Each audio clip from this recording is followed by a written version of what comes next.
In the 2009 NBA Draft, at the 7th overall selection, the Golden State Warriors would take Stephen Curry, a 6'3" point guard who could really shoot the three ball. Along with being 41% from three throughout his entire college career, he's tied for first on three-pointers made in a season. Along with that, he's also 18th on career three-pointers made in college basketball history. However, I want to take a look at the 6 guys drafted before Steph Curry, who was perceived as the better options. Johnny Flynn was selected with the 6th overall selection by the Minnesota Timberwolves. As a college basketball player, he would play 2 years at the University of Syracuse, and as a senior, he would average 17 points, 6 assists, and would lead the Syracuse Orange to 28 wins and 10 losses. They would also have a trip to the NCAA tournament. They would make it to the South Regional semifinals against number 2 ranked Oklahoma, however they would lose. During Johnny Flynn's rookie year, he would average 13 points per game on a 15-win Minnesota Timberwolves team, and would be tied for 5th on Rookie of the Year voting. In year 2, Johnny Flynn would be limited to 53 games due to a hip injury, leading to hip surgery in the offseason of 2010. However, the consequences had already set in. Johnny Flynn would play just 29 games in the 2011-12 NBA season, splitting time with both Houston and Portland, and he would never reach the play that he achieved during his rookie year. Since the NBA, Johnny Flynn has played professional ball overseas, last playing in Italy in 2015. Before taking Johnny Flynn at pick number 6, the Minnesota Timberwolves would select Ricky Rubio out of Spain at number 5. It would take 2 years before Rubio to come over to the States, but whenever he did, there was already a place over in the rotation due to the departure of Johnny Flynn. As a rookie, he would average 10 points and 8 assists, along with 2 steals on average, and would come in 2nd place in Rookie of the Year voting.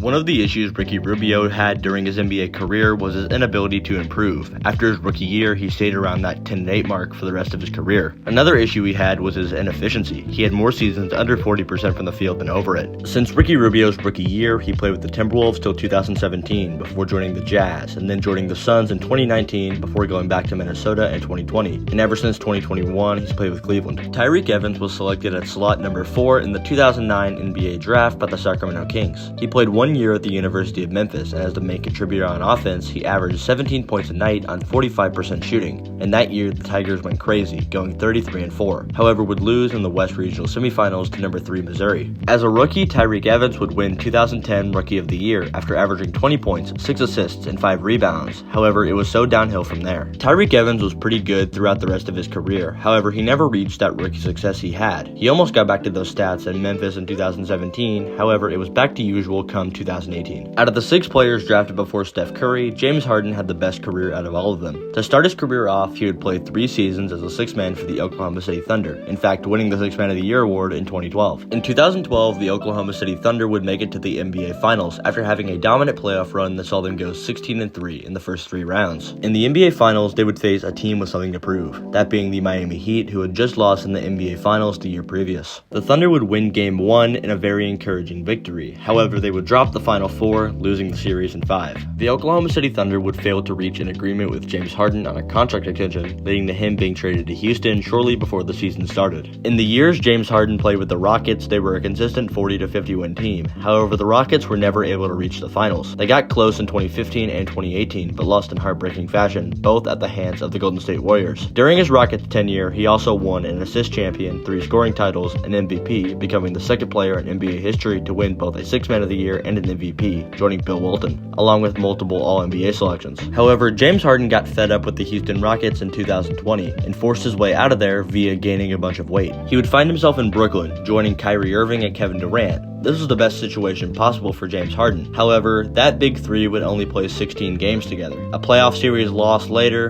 and a mishandled injury, and by the trade deadline of 2022, James Harden was on his way to Philadelphia. I'm recording this video on the 27th of June of 2023, therefore it remains unclear if James Harden is going to opt into his player option or if he's going to go into free agency. But at this time, James Harden is a member of the Philadelphia 76ers alongside Joel Embiid. I'm not going to say very much about Hasheem Thabeet being picked at number 2 because that pick was so atrociously bad that he didn't do anything for his entire career, averaging 3.1 points and 3.6 rebounds during his rookie year and declining heavily ever since. I've heard a lot of people hate on the Clippers for missing out on Steph Curry in the 2009 draft as if Blake Griffin was some sort of casual. In the 2008-9 college basketball season, he averaged 22.7 points per game with 14 boards on great efficiency. Blake Griffin wouldn't play the 2009-2010 NBA season due to a broken kneecap. However, he would come back big and better better than ever, averaging 22.5 points per game with 12 boards on pretty good efficiency. Something Blake Griffin was never really able to do was to win a lot of playoff games. They would make it to about the second round and then blow a 3-1 lead. Eventually, he feuded with Chris Paul, and Chris Paul got sent to the Houston Rockets, and shortly after that, he himself would be sent to the Detroit Pistons. In Detroit, he became more of a three-point specialist. In fact, in Detroit was the last time he made an All-Star team in the 2019 NBA All-Star game when he averaged 24 points per game, 7 rebounds, and 5 assists. Since Detroit, he spent some time in Brooklyn. However, they would make it as far as the second round, and after losing in the first round to the Boston Celtics, he would join them and actually almost make the NBA Finals this year for the first time in his career. Blake Griffin to this day is the only member of that Los Angeles Clippers Big Three who has never made it to an NBA Finals. DeAndre Jordan won the 2023 NBA Finals, and Chris Paul made it in 2021 but didn't win it. Blake Griffin is only 33 years old, so maybe he can join a team and ride all the way to an NBA Finals victory, but only time will tell, and I'm excited to see where his career goes from here. Thank you all for watching. If you guys enjoyed this video, please like, comment, subscribe, share. Thank you all so much for 500 subscribers, and with that, I will see you all in the next video. Goodbye.